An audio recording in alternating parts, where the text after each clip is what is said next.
everybody. Welcome to today's show. I'm excited. As you know, the last few weeks, ever since the Ahmaud Arbery incident, I have been talking about racism in America. It is an ongoing issue that we have.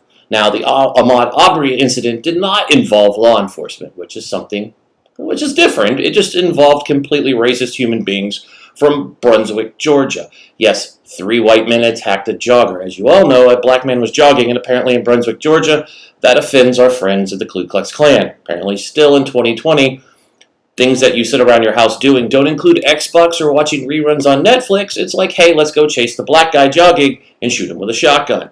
So ever since that moment, we've decided to bring light to the attention of this issue in our country. I wanted to focus on law enforcement because I think law enforcement's getting the unfair shake in this. Yes, there are bad cops. There's bad Marines, bad sailors, bad soldiers, bad airmen, bad coasties, bad human beings, bad employees, bad workers, bad presidents. We have a lot of things that are bad, so nobody's perfect. Nobody's like, holy crap, Doug over there in the corner who comes into work late and leaves early is an awesome employee. No. So we're going to have a conversation again today with a veteran in law enforcement. Yes, we're going to talk to a SWAT officer. We're going to talk a lot about what's going on in our country today. We're going to cover some topics that might make you feel uncomfortable, but need to be discussed for us to move forward in our country. That's right. When we sit down and have these are adult discussions. So we're going to have adult chatter because why sugarcoat it or let CNN or Fox or anybody else tell us how to think? So I'm excited for our guest because he has an amazing history. He has amazing history. He has an amazing background in law enforcement, serving multiple years in Oklahoma City, and a SWAT officer, a sniper, and maybe we'll find out who he has a relative in film, so maybe we'll find out who that is. But let's get tough to the topics and let's welcome our guest today, Mr. Stan Campbell. And it knocked us on our tails. We all got knocked on our butts, knocked the wind out of us, all of whatever you can think about saying. But we finally were kind of paying attention all at once, and it hurt us to see this. And everybody just fed up. It's like, not one more of these. So it's a bad place where we are. Now, you talk about how do we get here, right? Yeah. Now, we already do know that evil, bad, blood, guts, it sells commercials. So the news media has a lot to do with it. Now, could they show it if the officer didn't do it? No, absolutely not. It's a hard business. And when these things pop up, camera phones and, body cams, it's been a buildup. We've almost been conditioned to see these things.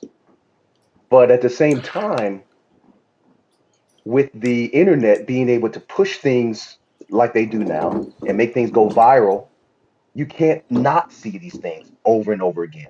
So what happens is, which is kind of unfair at the same time, police as a whole is demonized. And you talk about over 900,000 law enforcement officers across the nation. You've been one. So they're demonized because you wear the shield. And it's unfair, but at the same time, it's really not, because all of us and I don't do good cop, bad cop. I say cops with good character, cops with bad character.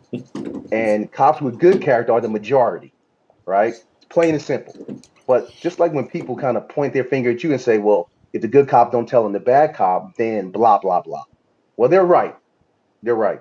And the first thing that I said when I did a news clip, I got interviewed about the George Floyd thing. And one of the things that I said is, officers across the nation, you no longer have the right to remain silent. And that means that, yes, it's uncomfortable, but you know who those group of officers are. They're habitual offenders. They're just like every other criminal out there, and you need to push them off the force by any means necessary. That's what's not being done. There should be a civil war within the police department, every police department, to remove all of these officers with bad character. I love that you said that. And we had Eddie Clark on last Monday. Eddie Clark is a retired Marine and retired police officer. Now he's a comedian. I don't know why veterans and law enforcement, we get out, we all become singers or dark humor. Yeah, it's like, hey, let's just go be funny. And I made that joke with Phil, actually, just last week. Yeah. I was like, hey, Phil, I was like, what is it? I was like, we either become singers, actors, or comedians when we get out, and he's like, I'm actually taking up comedy too. Want to hear my shtick? I'm like, dude, you already sing better than anybody I know, and you're acting. Shocking that you're becoming a comedian. Yeah. But with real talk, it's great that you talk about that with bad cops, right? Like we all have those. Like I know, Mike the cop talked about it, but Eddie talked about it, about things that he saw in the force when he was younger, right? As a black police officer, and I mean, you're from New Jersey originally, so you understand New York. And he served there, and he said on camera, which blew me away, was that he wishes that he was spoke up when he was a younger officer. He was more worried about losing his job and providing for his family than speaking up. And he said now it's time, if he would have, seen something, he should have said something. Montel was on and said the same thing. He's like, we've reached this point in law enforcement, and even as civilians, and I agree with this, Azan Majan on his show Patriot Games on Netflix said this. The problem that when you watch that George Floyd footage, it's gut-wrenching, it's disgusting, it's despicable, it makes you want to go through your TV and beat someone's ass. I know that's my first reaction. Yeah. But the thing that bothered me is everyone held a camera and nobody went and stopped, right? Like, nobody stopped, not the three officers next to this cretin. Nobody bothered to even go over and say stop as the man's yelling for his life. No one interfered. Nobody stepped in the way. We watched from the sidelines. And I think that is an issue where if those other three officers don't see there's anything wrong, I mean, you've got that one officer who's standing there on film with his hands in his pockets just watching as George Floyd's like, bro, I can't breathe. Can't breathe. Then he just goes, then he just dies. It's just like, holy crap. And nobody did anything. And I think I think what's different now than any other time is that we're at a place where we're done sitting on the sidelines. This is no longer, Americans are like taken back because most of us, we don't remember the 70s or the 60s or the 50s when civil rights was so huge. They're all history books to so many of us. I know in high school I studied Dr. King. I was amazed by it. I was fascinated by him. And Malcolm X. I blame Denzel for the Malcolm X one because he did such a fabulous job in that movie. And I'm a huge fan of Denzel. I just love that man to death. But, watching and reading about Malcolm X, going through the civil rights movement, so many Americans aren't aware of it, right? They have no idea where we came from. They just, Martin Luther King, he gave that speech, right, in D.C. That's their history. Or they're like, we have a day off because of Martin Luther King's birthday. I swear, these are stupid things I've actually heard people say recently because they have no idea. So they don't even understand that this is more than just a police matter that we're seeing on TV, these protests, which I have no problem with. Looters and rioters, that's a complete... We're not including them in peaceful protesting. We're those people are called criminals. That's what they are. They're not these folks from, especially Black Lives Matter and everybody else who's joined together, who's standing there, hopefully in front of the White House not getting gassed for a photo op, but, I mean... Sorry, I'm ranting on this because it's my passion. I'm just, no. I'm like an angry white guy right now. Like I'm so embarrassed by listening to so many people out there, and it pisses me off because defunding the police is like stupid. And then I'm a dad, and I have a daughter who is now officially today a junior in high school, and a son who's going to be an 8th grader, and they're talking about removing the school resource officer, who to me is the one armed person in the school that can help prevent the nightmare that, the last 9 weeks we've been blessed. No school shootings, right? That's the great thing about the pandemic is nobody's getting shot in school. Yay! I don't know why we're happy about this, but that's their first reaction is to do that off of bad policing. And I agree with Montel Williams when he was on the show. He talked about we don't need to defund the police. That's stupid. That's a Trump thing. That's an over the exaggeration to counter what the president says. No, what we need to do is we almost have to reteach folks. Like, no, you're doing it wrong. However you've been taught, cutting corners, just being generally just bad practices and people having bad days. And I get PTSD. I get stress of the job. Trust me, military, we get it. We have bad days. And trust me. Yes. Ours aren't filmed because we're behind gates without cameras. But, in the public's eyes, you are our first line of defense as a police officer. That's right. But it's more than a policing issue to me. But, I mean, defunding the police, let's talk about that. That doesn't make sense, right? That's not going to save us. So no law enforcement would be real bad. No. it sounds good as a hashtag, Yeah. right? But in reality, defunding the police, that's not a good plan. And I talked about this with someone. If you think about, let's take away their money, right? And let's say we're not going to give them any new officers, right? So you can't have academies, you can't do this. So what are you left with? You're still left with a bunch of bad apples rotting in place, right? Hmm. And you're going to get the same response that you would have gotten before with these same bad actors. And they are the minority, but these same bad actors are still going to be within the police department. You're not fixing anything by taking money away, right? And of course, we know that means different things in different places. Some places they want to take a portion of the money that goes to the police and put it in resources that were taken away, like social services and different things like that. I'm cool with that because I know in Oklahoma City about 15 years ago they removed a lot of those beds. They removed a lot of and they put the burden on police. It's very difficult to be an officer these days because you have to be everything. You have to be because people can't afford it. You got to be marriage counselor. You got to be child psychologist. You have to be all these different things because they remove the money. Now, remove the responsibility, yes. Take money away from the police, absolutely not. That's dumb. What you need to do is work on hiring reform. Stop hiring pieces of crap that slide through the system because once you sprinkle some glitter on them, they're still dog crap. And then they're going to cost you a whole lot more in the future than they cost you right now.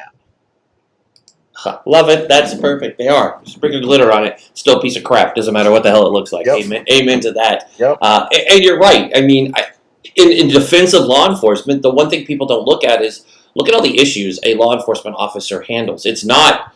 It's no longer just criminal acts. I mean, you're a marriage counselor, like you said. Dealing with domestic violence, which for everybody playing at home is the highest risk for an officer on the street. Period. Isn't the traffic stop? It's the domestic violence calls. You go look at the homicide, the murders of police officers, and ambushes that have taken place in the last 5 years, and 98% of them are domestic violence. That one that happened in Sac County in California just last year with the female officer was backing up her male officer. Dude walks out with an AK-47 and just starts smoking people. She's killed instantly. Yeah. This was a domestic violence call that they just walked up to the door, approaching it as a domestic violence call, expecting it to be just a summer day, walking up to the door at 6 p.m. at night. Homeboy comes out with an AK. This is just... So people don't think of this way. I mean, you take away police. What are we supposed to say? Stop? Or I'll say stop again? I mean, that shit doesn't work. We both know that. I mean... Bad people are going to do bad things, and without having somebody there to stop them. Simply look at The Purge. Watch the Purge movies. This movie series. That's exactly what you'll get. True, right? You'll get that. Yeah. And then all the predators that are out there and opportunists. That's all these people are. These criminal opportunists and predators. Once there are no police, they're coming to get you. Take anything that they want. Yeah. They are the boogeyman, and understand that you absolutely need police across the nation to protect you from that small minority of evil that exists in our nation. You have to have somebody go against them. It's just plain and simple. And we have enough hate groups out there. I mean, and I think those are the folks that would feast on it, because those are the folks who have been feasting on these peaceful protests. Antifa, I mean, I don't know. Can they come up with better names? I swear, half the time I think I'm going to watch a Broadway. There's a white power group called the Proud Boys. I'm like, is this serious? Are they like I don't know if they're going to come out snapping. There's another one. White national. I read these names and I'm like, this is what you guys came up with? You were sitting around. We're like, we hate black people. We hate Jewish people. Let's be Proud Boys. That's what you Proud Boys. Yeah, that sounds tough. Yeah, okay. What symbol are we going to use? Let's use the OK symbol. And in Antifa, they dress in all black and live in their parents' basement. There's all these groups, and I think they're the ones that would feast on law enforcement going away. I mean, absolutely. They're going to take advantage of it. And I think we need to take the stress off of our police officers and put it back where it belongs. We need to focus on mental health. Mental health has been ignored for, I mean, as a military man, I can tell you, I'm sure you're very well aware of how bad the VA is for vets. I know vets will tell me I'm wrong. Some will, not most won't. But mental health, I mean, talking some crazy person off the job is not something that we signed up for, right? I mean, we're not psychologists. We stop you from robbing banks and murdering people and raping people. That's our job. Yeah. I mean, the worst call I've ever seen is like a family court issue. I mean, those are the worst. Like, you're showing up. Yeah. I'm sorry, I don't care. What's your paperwork say? And you're a scumbag when you say that, but that's just the way that this is. And I think it's funny that people just don't get it. They just look at law enforcement and they just throw it away. And I know now the issue has pivoted. Law enforcement's still there, but now we've got the Confederate flag again. I don't know why we can't get rid of this. I mean, you live in Oklahoma. I live on the West Coast. We don't see this thing anywhere. When we see it, it usually means the Klan is somewhere nearby. See it a lot nearby. in Oklahoma. Oh, I'm sure you do. Now, Yeah. I mean, what's your thoughts on this? You're a black man in America. And what is your thoughts that it took till 2020 to take down a flag? Number one, this is for somebody who lost. Let's just put that out there for the folks playing at home. Who the hell flies a flag when you lose? Who's like, let's fly the loser flag today? No, they lost, and that flag is a representative of racism. It's a fact. You can't say that it's not. I mean, it's right there next to putting a white sheet on your damn head. I mean, sorry, I relate the two. And I relate three things. Sleeping with your cousin or a relative, then you put that flag next to that too. It's kind of... Well, and to think about this day and age, we found out 3 years ago, close to 4 years ago, that the silent majority, and we're talking about the uneducated white people in this nation, they finally decided to stand up for a candidate and get out and vote. They did. And it gave them the opportunity because they were sitting still for about 8 years. People say, oh, things are better, race relations. No, I knew race relations were not better under the Obama administration. But it was like, I said, I'm sitting back and I watch on because like I never ban anybody and delete them from my Facebook post, right? I want to see who you are. I'm looking at your post and I'm just making a mental note. Okay, I see where you stand. But I've always been that way. I'm not afraid. I don't want to not talk to someone that has an opposite opinion of me. I actually want to educate them. On the police department, like I'm one of the only ones that will say I have racist friends. I do. You can't help it. I mean, and everybody else that works on the police department, you do too.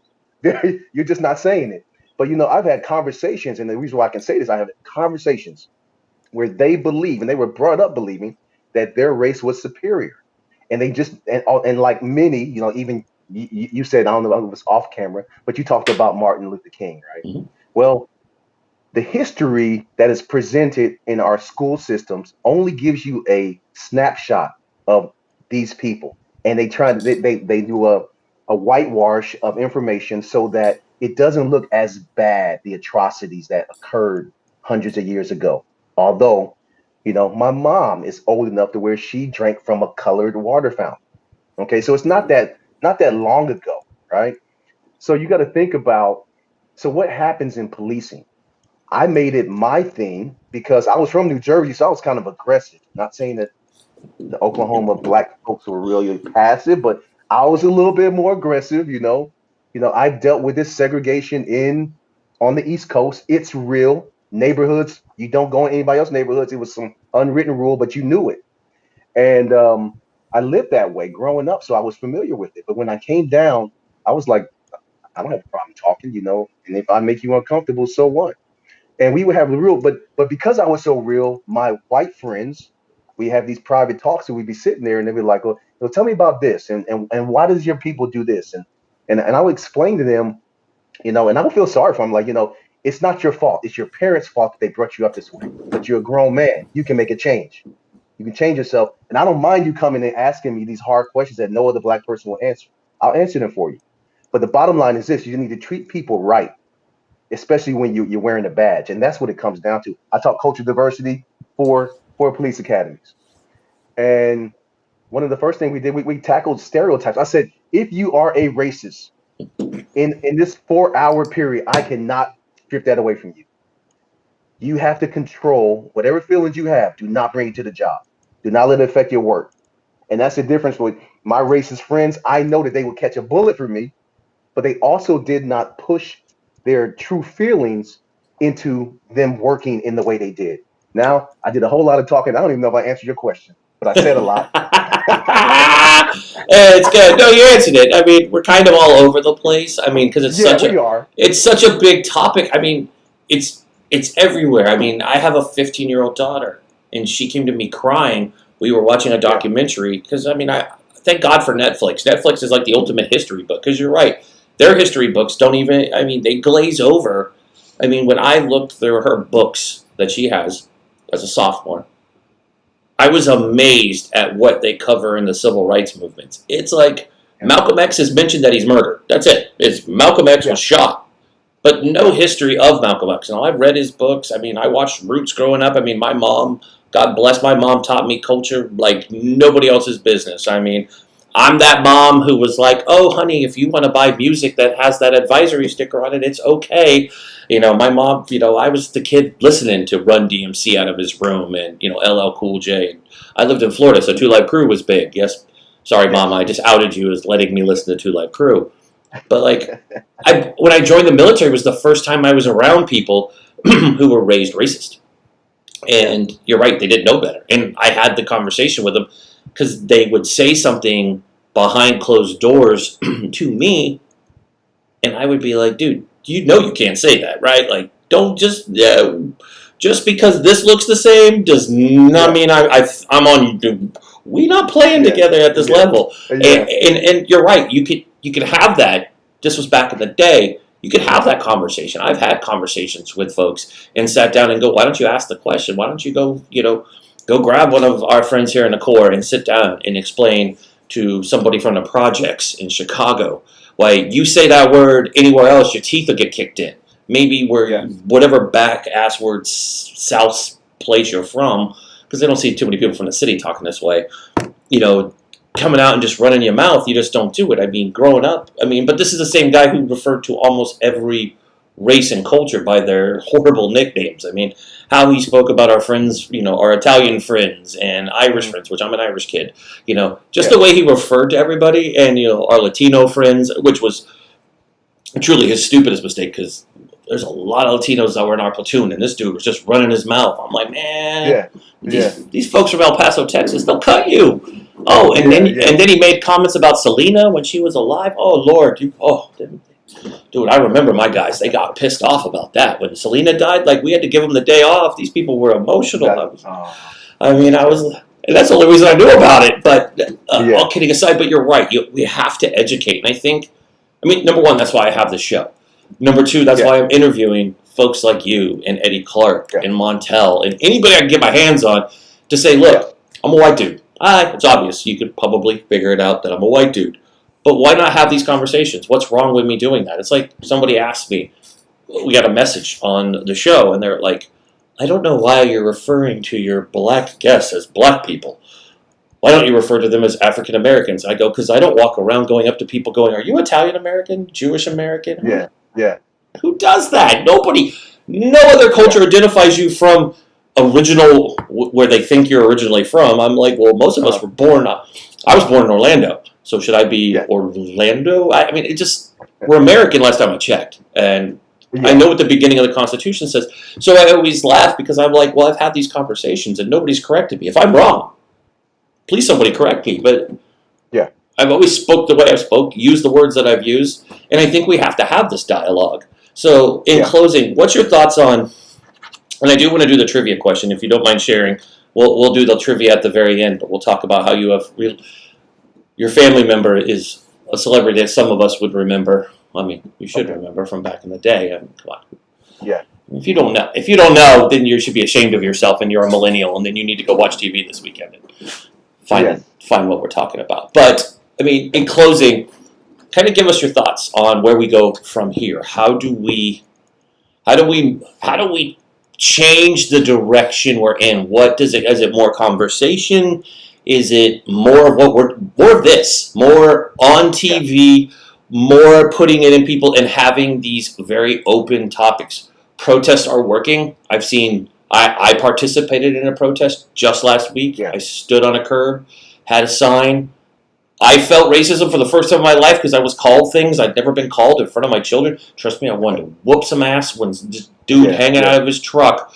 My wife's like, this is a peaceful protest, husband. And I'm like the Marine in me's like, what? Peaceful?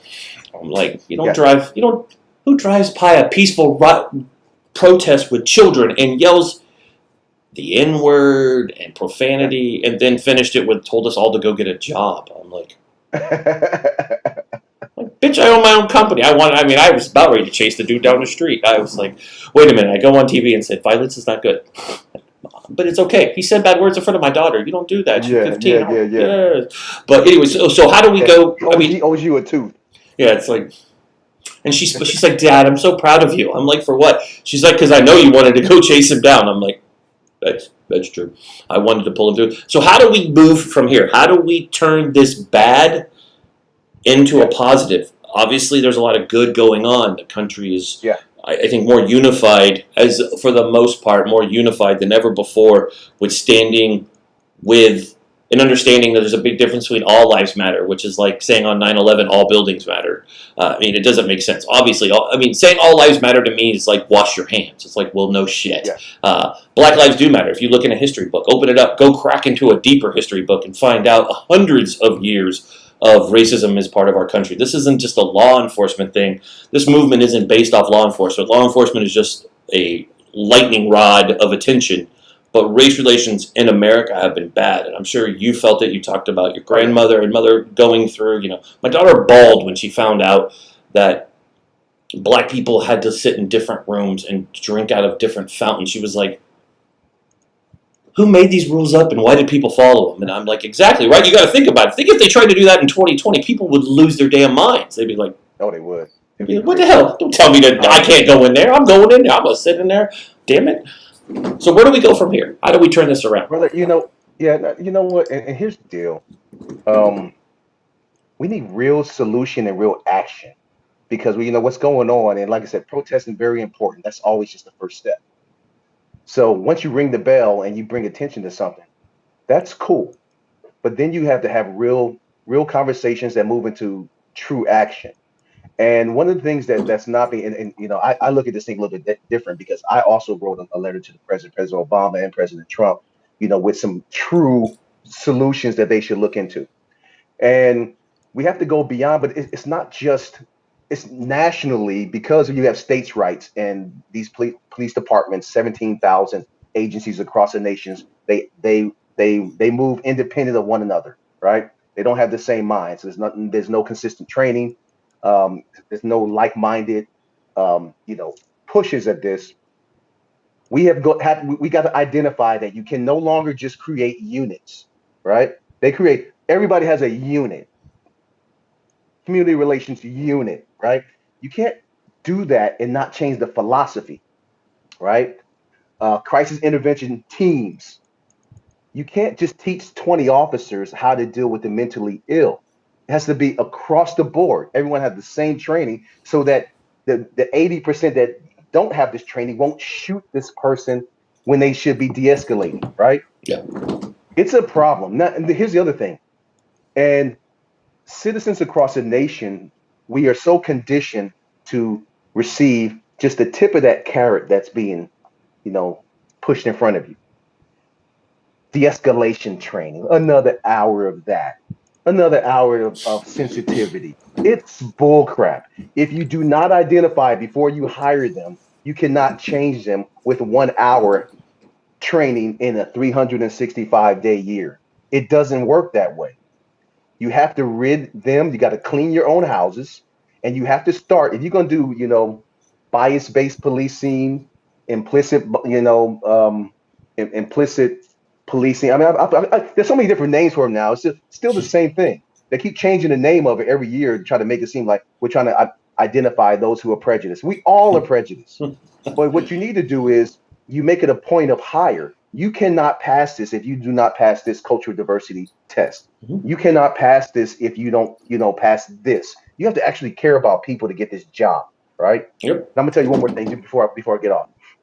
I had the awesome opportunity in 2003 to work under he was a former Navy SEAL Master Chief named Lou Hicks, and he helped to do the self defense program for a program that was funded by the government called Police Corps. You can look it up. They still have it, but it's not pushed as much because 9/11 kind of knocked the money away from it. But what they did was they did a 6-month academy prior to you being pushed onto other police departments across the nation. They would give them grant money to take these cadets, but the cadets, the importance of what they learned was they taught them good character this whole 6 month period, so that when they go to these other police departments, then you actually change the perception of the person before he gets there. He is service. He's a servant when he arrives. Does that make sense? Oh yeah, it makes perfect We're sense. not getting that now. People are just trying to get jobs, Yeah. and get some money and drive fast. But until you make the change beforehand, there's two changes. Make it before the hiring process, and also stop this negative retention, meaning pushing officers around that are misbehaving. They push them around. Sometimes they promote them as well. So you got these old races that are in place that are moving. They're protecting these young races, and they're causing officers to have a horrible reputation and be called out on the news, on national news, and we all have to take it. Yeah. And I'm not even an officer no more, but I bleed blue still. Mhm. I love cops, but I love black people more. Yeah. So I want everybody to be protected from these people because they're just criminals that slide through the system. We've got to fix that. And that's it. I love it. That mic drop. That was the best, man. I love that you said that. You know, we do need to police our own ranks. I know it takes place in. I know we police our own ranks in the military, or for the most part, we should. Every unit I've ever been with, that was our pride and joy. Was shit didn't need to go public. We'll handle our own because there are people. You screw up, we're gonna handle you. And that needs to be done. We need to clean ranks, and people think that they're so protected. And you're right; these racists just find ways to just jump in and protect the other ones, and they think hiding it, just like you've seen churches do over molestation and stuff like that. Don't hide it. It doesn't make it go away. Making it currently out of putting blinders onto it and going, Yeah. well, if Doug isn't here right now, Doug's fine. Doug's Doug, go do your racist shit over there. Just as Yeah. long as I don't see Doug doing racist shit in front of me, Doug's probably not doing it, and he'll just go take his homies, and they'll all go do racist shit together. I mean, we've seen it at major departments. I mean, Rampart is one of them. I know we didn't get to jump into some talking points talking about riots and talk about 93, 92, 93, and I'll have you back on because I love our conversation we're having. We need to I want to dedicate an entire show just to you and I going back and forth just because I think it's so key because we can talk about a lot because some of your talking points also include talking about Ferguson, talking about the riot, Rodney King. And I mean, that's a whole deep dive conversation. I've seen the entire video of that incident, what the jury saw. I've seen the whole thing. Okay. So, I mean, I know what NBC showed the world and what the world should have seen. There's a longer videotape. Let's just put that out there that sometimes things are sugar-coated in different directions when law enforcement, I mean, obviously those officers, they should have been, again, officers go to trial in 98% of the time. They're found not guilty for zero reason. We had a CNN legal analyst on our show, and he's like, it's unbelievable. He's like, it could be on film, and the juries are like, yeah, they probably needed to use force. Just, yep. And I'm like, you just get these interesting people. Anyways, this has been great. This is just an amazing conversation. I feel we got some good knowledge out of this. Folks out there, tell the folks how they can connect with you, find out more about what you're doing. Let the folks know. So we'll put it in there. So go ahead and share with the world how they can get a hold of you and learn more.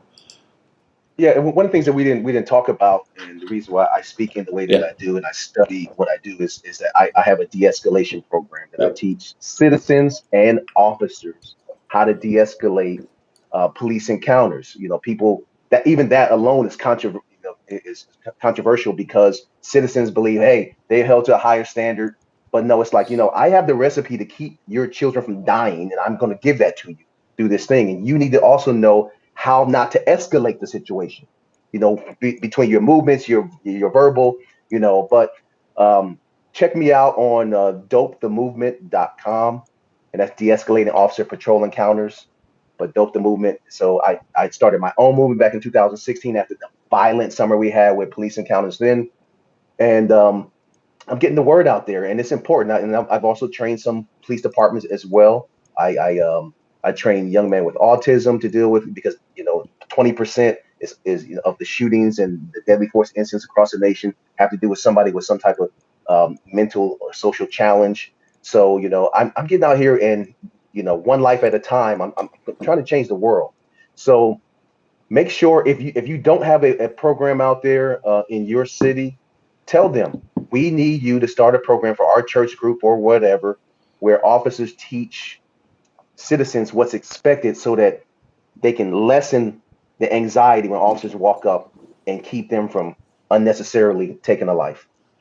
Heck yeah, we're having you back on because we didn't even get to that. I know the world kind of causes us to talk about everything. It's in my notes, but this would turn into an hour and a half episode. You and I just going off on everything. So let's have Man, you. well, you're my new friend. You're my new friend. I'm coming back anytime you need. Heck yeah, I want you back on. I'm like sitting here. You were talking. I was letting the producers know. I'm like, okay, we need to schedule them again. This was way too good of a conversation that we didn't get through half the crap I wanted to. So it's the frustration of running a show. You're just like, what can we get through? This is breaking. This is breaking. This is breaking. But we'll have you back on again, folks.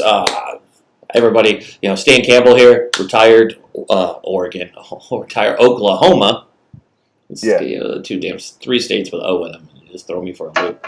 Oh, there we go. I lost an earphone too. I've lost one too. But hey, I want to thank you for coming on. God bless. Be safe, and thank you so much for coming on today. Thank you. Hey, and then also, when you guys get a chance, watch my sister's reruns on the Martin Show. Her name's Tisha Campbell. Gina, check her out. Gina! I mean, if you haven't watched Martin Millennials, go watch it. Damn it, you're missing good shows. Exactly. This was good TV back in the day.